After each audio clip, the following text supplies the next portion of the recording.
दोस्तों, आप सबका एक बार फिर से एग्री कैपिटल के इस डिजिटल प्लेटफॉर्म पर आपका हार्दिक स्वागत है।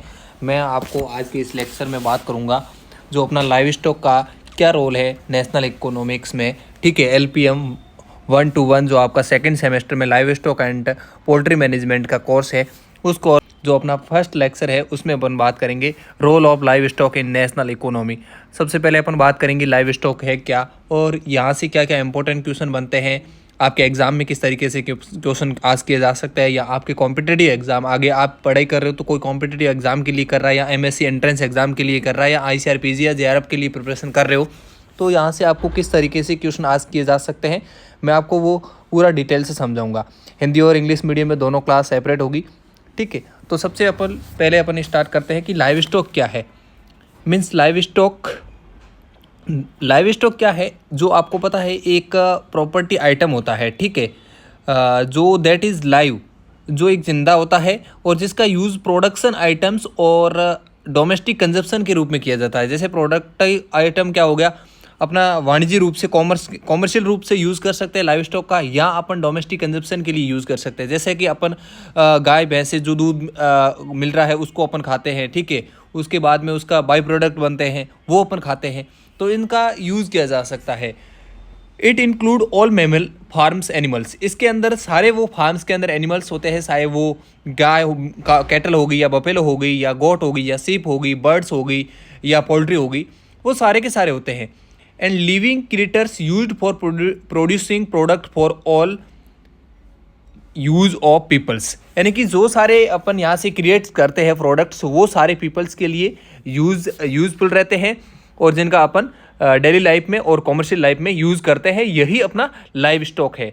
सबसे पहले आपको क्वेश्चन आस्क किया जा सकता है बड़े क्वेश्चन में कि role of livestock in national economy, इस इंपॉर्टेंस पूछ सकता है या रोल पूछ सकता है, यहाँ से ये क्वेश्चन आपको आस्क किया जा सकता है। तो डियर स्टूडेंट्स, आप अच्छे से पढ़ोगे, यहाँ आपके सेमेस्टर में तो काम आएगा ही आएगा, सेकेंड सेमेस्टर में। उसके साथ साथ आपका ये चैप्टर है आगे कॉम्पिटिटिव एग्जाम में भी काम आने वाला है। चाहे आप सुपरवाइजर की तैयारी कर रहे हो, या आप ARS की तैयारी कर रहे हो, या आप प्री PG की तैयारी कर रहे हो, या WO की तैयारी कर रहे हो, तो यहाँ से क्वेश्चन आस्क किए जाते हैं। ठीक है, उसके बाद में पोल्ट्री क्या है, आपसे छोटा डेफिनेशन के रूप में पूछा जा सकता है कि पोल्ट्री क्या है। तो poultry refers to all the domesticated species of birds reared for egg meat and feathers, यानी कि पोल्ट्री से अपन ये तात्पर्य समझ सकते हैं कि वो डोमेस्टिक स्पीसीज जो एग पर्पज, मीट पर्पज और फीदर पर्पज के लिए अपन रेड करते हैं, वो क्या है, पोल्ट्री है। It include chicken, ducks, quails, geese, turkey, guinea fowl and pheasants, ये इसके अंदर पोल्ट्री के अंदर आते हैं। आपको कभी आ सकता है फिल द ब्लैंक्स MCQ में कि निम्न में से ट्रू फॉल्स में भी आ सकता है कि इनमें से कौन पोल्ट्री के अंदर आता है कौन नहीं आता है। तो ये जो याद करने वाली चीज़ है इसको आपको याद कर लेना है, लर्न कर लेना है। The most important bird of family is the domestic foul. ठीक है, उसके बाद में इनका मैनेजमेंट किस तरीके से करते हैं, तो management it is an art of science in which involves integrated application of the principle of animal breeding, feeding, housing, organisation and disease control in a manner suitable for a particular situation. Management एक प्रकार की science और कला है जिसके अंदर सारी वो एप्लीकेशन इंक्लूड रहती है कि एनिमल की ब्रीडिंग किस तरीके से होगी, ब्रीडिंग का मैनेजमेंट किस तरीके से होगा, फीडिंग किस तरीके से करनी है, फीडिंग मतलब किस तरीके से उनको खिलाएंगे, उनका आवास किस तरीके से मेंटेन करना है, यानी उनका जो हाउस है किस तरीके से बनाया जाए, और उनको कहाँ किस ऑर्गेनाइजेशन के अंडर में, ऑर्गेनाइजेशन मतलब वहाँ पे एक सिस्टमेटिक मेंटेन करने वाला होना चाहिए, उसके बाद में किस तरीके से डिजीज कंट्रोल किया जाए, वो एक पर्टिकुलर सिचुएशन के अंदर, वही आपका क्या है, मैनेजमेंट है। उसके बाद में बहुत इंपॉर्टेंट है role of livestock in national economy. Dairy is a single largest agricultural commodity contributing 5% of the national economy. जो डेयरी है, डेयरी से आपको पता है एग्रीकल्चरल का सबसे लार्जेस्ट कमोडिटी है, वो नेशनल इकोनॉमी के अंदर 5% कॉन्ट्रीब्यूशन देता है। Live stock provide 2/3 of rural community, और लाइव स्टॉक के ऊपर इंडिया की टोटल पॉपुलेशन में से 2/3 पॉपुलेशन है वो आपको लाइव स्टॉक पे डिपेंड दिखेगी। ठीक है, it provides employment to about 8.8 of the population in India. जो इंडिया के अंदर जितना भी आपको पता है एम्प्लॉयमेंट है, जो रोजगार है, उन 8.8% है जो अपना इस लाइव स्टॉक से प्राप्त होता है या इस एनिमल हस्बेंड्री से प्राप्त होता है, इस डिपार्टमेंट से प्राप्त होता है। यानी अप्रॉक्सीमेटली 8 करोड़ लोग हैं जिनका एम्प्लॉयमेंट मानो कि इस लाइव स्टॉक से डिपेंडेड है, ये आपको जानना है। उसके बाद में according to national statistical office, ये आपको पता है भारत में डाटा रिलीज करते हैं इंडिया में अपने, तो इनके according the gross value added GVA, आपको पूछा जा सकता है जीवीए की फुल फॉर्म क्या है, तो GVA gross value added of livestock sector is about RS 12,27,767 crore, यानी कि 12,27,766 crore at current prices during, जो आपका 21 और 22 है उसके अंदर आपका इतना इसका डाटा रहा है ग्रॉस वैल्यू एडेड का, ठीक है। उसके बाद में live stock sector contributes 4.75 total GVA, जो जीवीए के परसेंटेज में बात करें तो 4.75% है एंड 30.47 टोटल एग्रीकल्चर से। एग्रीकल्चर से कितना है, लाइव स्टॉक से बात करें तो जीवीए 4.75 है, और टोटल एग्रीकल्चर में मतलब लाइव स्टॉक हो गया, एग्रोनॉमी की क्रॉप्स हो गई, हॉर्टिकल्चर क्रॉप्स हो गई, अदर फिशरीज हो गई, आपका जो भी अदर आता है या एपीकल्चर हो गया, वो सब मिला के एग्रीकल्चर हो गया, उसका तो कितना है 30.47, और ओनली लाइव स्टॉक की बात करें तो 4.75। ये आपका डाटा है, आपको याद रखना है। MCQ में पूछा जा सकता है, आपको वाइवा में पूछा जा सकता है, प्रैक्टिकल एग्जाम में भी पूछा जा सकता है, तो इसको अच्छे से पढ़ना है। डियर स्टूडेंट्स, आपको पूरा बैच संगम बैच ज्वाइन कर सकते हो एग्री कैपिटल का ऐप डाउनलोड करके।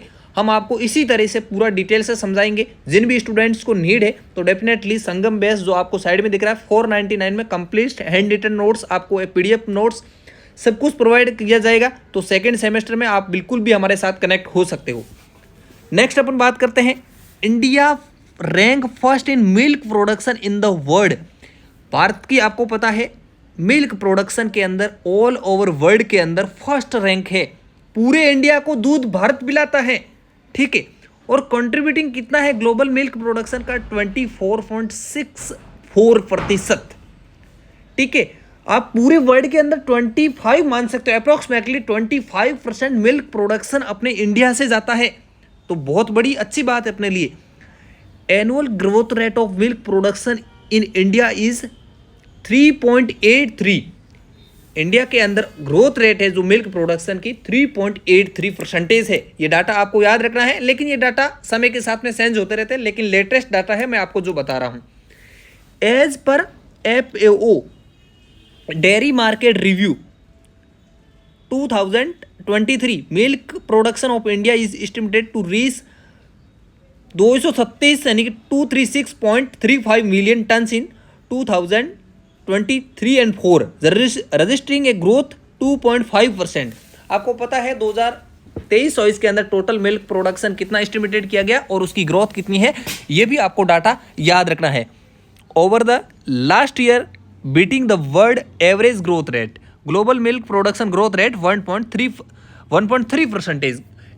ऑल ओवर वर्ल्ड के अंदर ग्रोथ रेट कितनी है और इंडिया के अंदर कितनी है 2023 के अकॉर्डिंग, वो भी आपको ध्यान रखनी है। उसके बाद में मैं आपको और चीज़ कंफर्म कर देता हूँ, role of livestock in Indian economy के अंदर। तो आपको पता है टोटल लाइव स्टॉक पॉपुलेशन कितनी है, आप नोट कर लीजिएगा 535.78 मिलियन। ये टोटल लाइव स्टॉक पॉपुलेशन है अपने इंडिया के अंदर, जो अपना लास्ट 2019 का पशु गणना हुई थी, सेंसस हुआ था, उसके अकॉर्डिंग है, ठीक है। और ये 2012 में हुई थी पहले, उसके कंपैरिजन में कितनी ज़्यादा है 4.6% इंक्रीज हुई है 2012 के अंदर। आपको पता है आपकी ये लाइव स्टॉक सेंसस था, ये 512 मिलियन था, ठीक है, लेकिन 2019 के अंदर ये बढ़ के 535.78 मिलियन हो गई। उसके बाद में आपको पता जीडीपी बात कर लिया, एक जीडीपी बात करेंगे, ठीक है, ग्रॉस डोमेस्टिक प्रोडक्ट, उसके अंदर कितना योगदान है लाइव स्टॉक का। द कॉन्ट्रीब्यूशन, नोट कर लीजिए लाइन जो मैं बता रहा हूं, the contribution of livestock sector to the total GDP of India is about 4.11%। 4.11% total livestock का जीडीपी के अंदर योगदान है। सेकंड अपन बात करते हैं contribution of livestock in agricultural economy. Agricultural economy के अंदर कितना योगदान है, तो वो बात कर लेते हैं, अपना है 25.6%। ओके, नेक्स्ट मैंने आपको बता दिया कि लाइव स्टॉक का पॉपुलेशन है, लाइव स्टॉक की बात करो या मिल्क की बात करो तो दोनों वर्ल्ड के अंदर इंडिया फर्स्ट रैंक है। The share of India in global live stock population about 15%। जो मैं पॉइंट बता रहा हूँ बहुत इंपॉर्टेंट है आपके लिए और कॉम्पिटेटिव एग्जाम के लिए, और वो सारे के सारे डाटा लेटेस्ट है, ठीक है। The share of milk and dairy sector in total live stock economy of the country 65 to 70%। Okay, उसके बाद में आपको ये भी लिखना है रोल ऑफ में कि टोटल वूल प्रोडक्शन कितना होता है, तो total wool production in India 33.6 million KG 2022 के अकॉर्डिंग ये डाटा है जो मैं ये वूल का बताया। The highest wool producing country in world, सबसे ज़्यादा वूल प्रोडक्शन कहाँ होता है, तो ये भी ध्यान रखना है आपको। 2020 का डाटा के अकॉर्डिंग बता रहा हूँ, चाइना में सबसे ज़्यादा है, उसके बाद में Australia. The rank of India in carpet wool production, first rank है वूल, कारपेट वूल के अंदर। ये टोटल आपका regarding role of livestock in Indian economic के अंदर आपको इतना पॉइंट लिखना है, तभी आपको पूरा मार्क्स मिलेगा। उसके बाद में contribution of livestock to people, people को क्या कंट्रीब्यूशन होता है लाइव स्टॉक से, ह्यूमन को क्या मिलता है, सबसे पहले आपको पता है फूड मिलता है। फूड में क्या हो गया आपका, मिल्क हो गया, मीट हो गया, ओपल हो गया, ब्लड हो गया, डेयरी प्रोडक्ट्स जैसे कर्ड, घी, लस्सी, ये सारे के सारे पीपल्स को मिलते हैं। उसके बाद में फाइबर एंड स्किन, फाइबर में जैसे आपको पता है हेयर मतलब बकरी की जो हेयर हो गया, उसके बाद में वूल जैसे सीप से हो गया, लीदर हो गया, सिल्क हो गया, फीदर्स हो गया, फर हो गए, ठीक है। उसके बाद में ड्राफ्ट हो गए, उसके बाद में डंक एंड अदर हो गए, ब्रीडिंग स्टॉक हो गया, वीड कंट्रोल हो गया, कल्चरल हो गया, स्पोर्ट्स, ठीक है, और कंपेनियन एनिमल्स। अब बात करते हैं फूड्स में क्या क्या फूड्स मिलता है और कितना फूड्स मिलता है, ये भी मैं आपको बता देता हूँ। The livestock provides foods item such as milk, meat, eggs और ह्यूमन कंजप्शन के लिए, आपको पता है मानव के खाने के लिए, कंजप्शन के लिए मिल्क मिलता है, मीट मिलता है, एग्स मिलता है। ये आपको कहाँ से मिलेगा, जो पोल्ट्री या लाइव स्टॉक का जो भी अपना एनिमल्स है वहाँ से अपने को प्राप्त हो गया। India is number 1 milk producer in world, ये चीज़ आपको याद रखनी है, वाइवा में पूछी जा सकती है, आपको वन लाइनर में पूछी जा सकती है। It is producing about 230.58 million tons of milk in a year 2022 and 23 के अंदर 230.58 मिलियन टन्स है जो आपका मिल्क प्रोड्यूस हुआ था कि 2022-23 के according. Similarly it is producing about 138 billion of eggs कितना हुआ था वो भी आपको डाटा याद रखना है। उसके बाद में 9.77 million tons of meat in year, nearly 51.44% of meat production is contributed by poultry whereas buffalo, सबसे पहले पोल्ट्री, उसके बाद buffalo, goat, sheep, pig and cattle contribute nearly 17.49, और उसके बाद में 13.63। जो डाटा है आपको दे रखा है किसका कितना है, बफेलो का कितना है, गोट का कितना है, सीप का कितना है, पिग का कितना है, यहाँ पे जो आपको डाटा दे रखा है उसके अकॉर्डिंग आपको याद रखना है, ठीक है। उसके बाद में fibre and skins, the livestock also contribute to the production of wool, hair, hides and फेल्ट्स।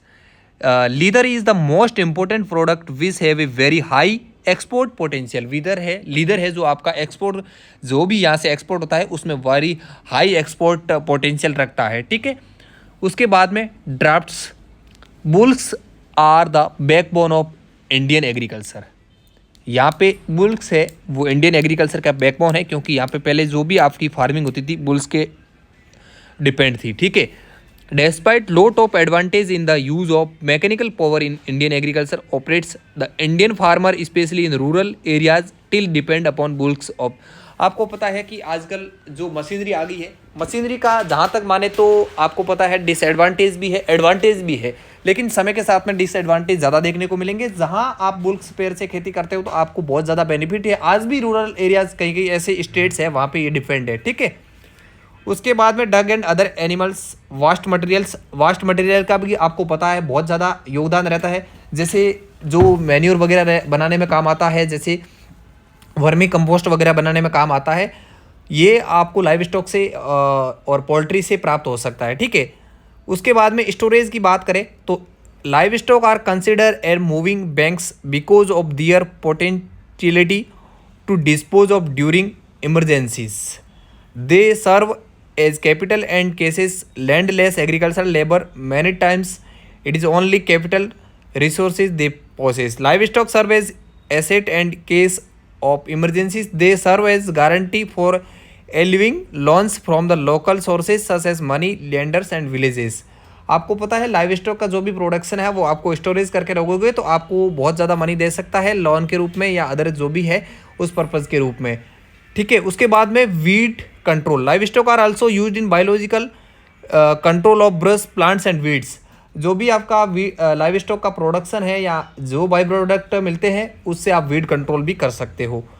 ठीक है, उसके बाद में sports. People also use the animals like cocks, rams, bulls etc for competition and sports. आपको पता है horse वगैरह सारे स्पोर्ट्स के अंदर यूज़ किए जाते हैं, बहुत सारे बुल भी यूज़ किया जाता है। आपने रील्स वगैरह देखी होगी बुल्स के साथ में लोग खेलते हुए और हॉर्स के साथ में कंपटीशन वगैरह, ये सारी चीज़ें आपने देखी होगी। और आपको पता है बहुत सारी पोल्ट्री भी स्पोर्ट्स के अंदर या ऐसे एंटरटेनमेंट के लिए यूज़ की जाती है। ठीक है, उसके बाद में अपन बात करते हैं companion animals. Dogs are known for their faithfulness and are being used as companion since time immemorial. When the nuclear families are increasing in number and old parents are forced to lead solitary life, the dogs, cats are providing the needed company to the latter, thus making them lead to comfortable life. Companion मतलब आपको पता है dogs and जो cats होते हैं अपने ये एक कंपेनियन एनिमल्स की तरफ इनको अपन रेयरिंग करते हैं। ठीक है, role of livestock in farmers economy के अंदर। फार्मर्स की इकोनॉमी के अंदर क्या योगदान है, तो बहुत ज़्यादा इंपॉर्टेंट है फार्मर्स की इकोनॉमी में, क्योंकि आपको पता है यहाँ पे लाइव स्टॉक नहीं होगा। कोई भी फार्मर्स विदाउट लाइव स्टॉक यदि फार्मिंग करता है तो उसको इतना ज़्यादा प्रॉफिट नहीं मिलता है कंपेयर टू जो लाइव स्टॉक एंड जो फार्मिंग दोनों करता है, वहाँ पे कंपेरिजन ज़्यादा मिलता है। कैसे कि आपको पता है जैसे किसी फार्मर्स ने वीट बो लिया या बाजरा बो लिया, उसके बाद में जो उसने ग्रेन्स तो ले लिया, प्रोडक्शन तो ले लिया, मान लो उसको एक बीघा से या एक हेक्टेयर से 80 या 20 क्विंटल मिल गया। उसके बाद में उसने वो ले लिया, वो तो खुद कंजप्शन कर लेगा, ठीक है ग्रेन्स को तो, बट उसका जो पीछे बचा हुआ भूसा है उसको कौन कंजप्शन करेगा, उसको आपको पता है यदि उसके पास में एनिमल्स होंगे तो उस भूसे को एनिमल्स को खिला सकता है। ठीक है, तो वो उसका यूटिलाइजेशन हो गया। उसके बाद में उस एनिमल्स के थ्रू उसको क्या मिल सकती है, गोबर मिल सकता है, जिसका आप वर्मी कंपोस्ट के रूप में यूज़ कर सकते हो, ताकि दोबारा से आपकी जो फील्ड की प्रोडक्शन है, प्रोडक्टिविटी है वो बढ़ सकती है, सोइल की फर्टाइलिटी है वो बढ़ सकती है, सोइल और फर्टाइल हो सकती है। तो आपको लाइव स्टॉक और जो फार्मिंग कर रहे हो दोनों साथ साथ करनी चाहिए, इससे आपको बहुत ज़्यादा बेनिफिट होगा। इनकम तो बढ़ेगी, ठीक है, इनकम डेफिनेटली बढ़ेगी। यदि आप दोनों करोगे तो आपकी इनकम श्योरली बढ़ेगी, क्योंकि आपको वहाँ से जैसे आप गाय कैटल पाल रहे हो या बफेलो पाल रहे हो या आप पोल्ट्री कर रहे हो, तो वहाँ से आपको पता है जैसे मिल्क मिल गया, मिल्क के रूप में आपको अर्न मिल गया, मिल्क को आप बेच सकते हो, उसके बाई प्रोडक्ट बना सकते हो, घी बना सकते हो, उसका मावा बना सकते हो। ठीक है, उसके बाद में एम्प्लॉयमेंट तो मिलेगा ही आपको। ठीक है, जैसे मैंने एक फील्ड लगा लिया, मेरे पास में बहुत ज़्यादा एनिमल्स एंड क्रॉप्स है, तो मुझे एम्प्लॉयमेंट की ज़रूरत पड़ेगी, तो वो भी आपको यहाँ पे देखने को मिलेगा। उसके बाद में फूड तो डेफिनेटली फूड मिलेगा और सोशल सिक्योरिटी भी मिलेगी, 100% सोशल सिक्योरिटी मिलेगी। और उसके बाद में ड्राफ्ट हो गया और डंक हो गया। अब उसके बाद में अपन बात करते हैं 20 जो लाइव स्टॉक सेंसस है उसके बारे में अपन थोड़ी बहुत बात कर लेते हैं। ठीक है, सबसे पहले ये बात आपको श्योर ध्यान होनी चाहिए कि जो अपना लाइव स्टॉक सेंसस है वो कितने ईयर के बाद में होता है। तो livestock census is conducted after every 5 year in India. ये आपको पता है आरपीएससी डब्ल्यू के अंदर आपको ये क्वेश्चन पूछा गया है, एग्रीकल्चर ऑफिसर एग्जाम होता है उसके अंदर ये क्वेश्चन आज किया गया है कि लाइव स्टॉक सेंसस होता है वो कितने ईयर के बाद में कंडक्ट किया जाता है। तो एवरी 5 ईयर आपको पता है ये लाइव स्टॉक सेंसस है जो कंडक्ट किया जाता है। ठीक है, उसके बाद में आपको ये डाटा भी ध्यान रखना है कि सबसे पहला सेंसस कब कंडक्ट किया गया। तो first animal census in India was occurred between December 1919 to April 1920। Okay, उसके बाद में first livestock census is independent India. ये तो स्वतंत्रता से पहले की बात थी, भारत आज़ाद होने के बाद में पहला जो आपका सेंसस है 1951 में किया गया। ये डाटा आपको यहाँ से याद रखना है। ओके, अब नेक्स्ट अपन बात करते हैं जो अपनी 20वीं पशु गणना है उसके अकॉर्डिंग कहाँ किसकी रैंक है वर्ल्ड के अंदर, ठीक है। कैटल की बात करें तो कैटल के मामले में इंडिया सेकंड पोजीशन पे है ऑल ओवर वर्ल्ड पे। बफेलो की बात करें तो फर्स्ट रैंक पे है इंडिया। उसके बाद में टोटल बोवाइन की बात करें तो फर्स्ट रैंक पे है। सीप की बात करें तो फर्स्ट रैंक पे नहीं सॉरी थर्ड रैंक पे है। और गोट की बात करें तो सेकंड रैंक पे है। और पोल्ट्री की बात करें तो 7th रैंक पे अपना इंडिया पोजीशन पे है एट टाइम में। उसके बाद में आपको ये डाटा भी याद रखना है कि आपका 2012 के अंदर कितना था और 2019 के अंदर कितना है और इंक्रीज हुआ है या डिक्रीज हुआ है, ये चीज़ आपको ध्यान रखनी है, ठीक है। पोल्ट्री का याद रखना स्पेशली इसमें आपको। और उसके बाद में मैं इंपॉर्टेंट बता देता हूँ। कैटल का याद रख लेना, पोल्ट्री की और टोटल वाले याद रखने हैं, ठीक है। ये चीज़ तो आपको याद रखनी और टोटल लाइव स्टॉक का भी याद रखना है। आपको कॉम्पिटिटिव एग्जाम के वक्त में पूछा जा सकता है। ये ज़्यादा कोई इंपॉर्टेंट नहीं है, इतना आपको डिटेल से नहीं पढ़ना है, ठीक है। मेरा काम आपको दिखाना है। और ये आपको मिल्क प्रोडक्शन के बारे में भी याद रखना है, ठीक है। मिल्क प्रोडक्शन सबसे ज़्यादा कहाँ पे होता है तो यूपी में, उसके बाद में राजस्थान में। ये भी आपको एग प्रोडक्शन सबसे ज़्यादा कहाँ होता है आंध्रा में, मीट प्रोडक्शन सबसे ज़्यादा यूपी में, वूल प्रोडक्शन कहाँ होता है, ये चीज़ भी आपको याद रखनी है। उसके बाद में ये याद रखनी है कि कौन सी जो ब्रीड्स है एक्जोटिक और क्रॉस ब्रीड इंडिजिनस, इनसे कितना एवरेज यील्ड होती है पर डे की, तो ये भी आपको ध्यान रखना है। अब स्पीसीज बाय मिल्क प्रोडक्शन की बात करें तो ये चार्ट आपको एग्जाम में यदि आप डिटेल से लिखना चाहते हो तो लिख सकते हो, अदरवाइज कोई ऐसा ज़रूरी नहीं है, ठीक है। उसके बाद में बेसिक टर्मिनोलॉजीज़ की बात करें तो वो आपको याद रखनी है कि जैसे कैटल का आपका क्या नाम हो गया, ठीक है। तो वो सेंडिकस कैटल का नाम हो गया, जूलॉजिकल नाम अब जिसको अपन बात करते हैं तो वो आपका हो गया। उसके बाद में आपका बफेलो का क्या हो गया, बुबिलिस हो गया, ठीक है। उसके अंदर क्रोमोसोम कितना होता है, फैमिली कौन सी होती है, उसके एडल्ट मेल को क्या बोलते हैं। जैसे आपको पता है कैटल के अंदर बुल बोलते हैं और बफेलो के अंदर बफेलो बोलते हैं, ठीक है। उसकी जो यंग होती है उसको क्या बोलते हैं, ये सारी टर्मिनोलॉजी आपको याद रखनी है। कॉम्पिटिटिव एग्जाम के अंदर आपको पूछा जाता है कि हीपर क्या होती है, हीपर को डिफाइन कीजिए। तो हीपर यंग फीमेल होती है कैटल की, उसको हीपर बोला जाता है। काप क्या होता है, जो न्यू बॉर्न बेबी होता है कैटल के अंदर, उसको क्या बोलते हैं, काप बोलते हैं, ठीक है। उसके बाद में कस्टर्ड मेल होता है, उसको क्या बोलते हैं, स्टीर या बुल्क बोलते हैं, ये कैटल के अंदर। उसके बाद में बुफेलो के अंदर क्या बोलते हैं, उसको क्या बोलते हैं। उसके बाद में एक्ट ऑफ पाचुरेशन को काल्विंग बोलते हैं, एक्ट ऑफ मैटिंग को सर्विंग बोलते हैं। ये सारी टर्मिनोलॉजी है, आपको याद रखनी है। आपको वहाँ पे आस्क किया जा सकता है कि काल्विंग क्या है, सर्विंग क्या है, मैक्टॉप पार्चुरेशन क्या है, मैक्टॉप एटिंग क्या है, गैस्ट्रेशन पीरियड कैटल के अंदर क्या है, बफेलो के अंदर क्या है। ये क्वेश्चन आपको वन लाइनर में पूछा जा सकता है या आपका एग्जामिनर आता है वहाँ पे भी ये क्वेश्चन आपसे आस्क किया जा सकता है, ठीक है। वेरी इंपॉर्टेंट है आपके लिए यदि आप कॉम्पिटिटिव एग्जाम की तैयारी कर रहे हो, MCR PG की तैयारी कर रहे हो या MPSC एग्रीकल्चर की तैयारी कर रहे हो या अपने स्टेट के कोई भी एग्जाम की प्रिपरेशन कर रहे हो, तो वहाँ पे आपके लिए बहुत ही इंपॉर्टेंट है, ठीक है। उसके बाद में अपन बात करते हैं सीप और गॉट की। तो इसका जूलॉजिकल नाम क्या है और वाइल्ड स्पीसीज आपको ज़्यादा कहीं नहीं पूछेगी। बहुत ज़्यादा कोई डीप एग्जाम दे रहे हो तो वहाँ पे आपको आस्क किया जा सकता है। क्रोमोसोम नंबर आपसे आस्क किया जा सकता है।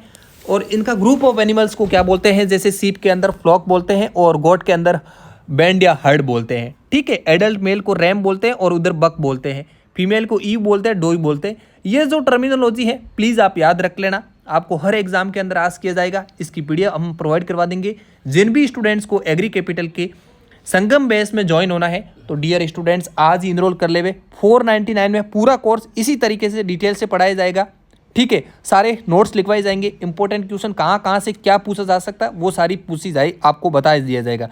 पिग और पोल्ट्री की बात करें तो बोटेनिकल नेम याद रखना है, क्रोमोसोम नंबर, फैमिली। उसके बाद में ग्रुप ऑफ एनिमल्स क्या कहलाते हैं, ठीक है। एडल्ट मेल को क्या बोलते हैं, एडल्ट फीमेल को क्या बोलते हैं, यंग मेल को क्या बोलते हैं, ये आपको पूछा जाएगा। डेफिनेशन में बोरलिंग क्या है आप वहाँ पे देखते रह जाओगे। सिर्फ आपको यदि पता है यंग मेल कहते हैं तो बोरलिंग आपको पता आ जाएगा कि पिग के यंग मेल को बोरलिंग कहते हैं। उसके बाद में कस्टर्ड मेल को क्या बोलते हैं, ठीक है। अब ये बहुत बार कैपोन के बारे में पूछा जाता है कि कस्टर्ड मेल ऑफ पोल्ट्री के अंदर जो मुर्गे के अंदर होता है उसको बोलते हैं, ठीक है। एक्ट ऑफ पाचुरेशन, हैसिंग, ब्रीडिंग, ये सारी चीज़ें आपको बहुत डिटेल से पढ़नी है डियर स्टूडेंट्स। गेस्टेशन पीरियड हो गया, एक्ट ऑफ मैटिंग होगी, एक्ट ऑफ पाचुरेशन हो गया, कस्टर्ड मेल हो गया, न्यू बॉर्न किसको क्या बोलते हैं, हर एग्जाम के अंदर पूछा जाता है। स्पेशली कॉम्पिटिटिव एग्जाम और आपके जो सेमेस्टर एग्जाम है वहाँ पे तो आस्क किया जाएगी। तो प्लीज़ एक बार कमेंट करके बताना कि आज का लेक्चर आपको कैसा लगा। कुछ इंप्रूव करने की जरूरत है तो डेफिनेटली बताइएगा, मैं और अच्छे से आपके लिए इंप्रूव करके आऊँगा। मिलते हैं किसी नए वीडियो में, तब तक के लिए स्वस्थ रहे, मस्त रहे, देखते रहिए एग्री कैपिटल का YouTube channel. Thank you very much.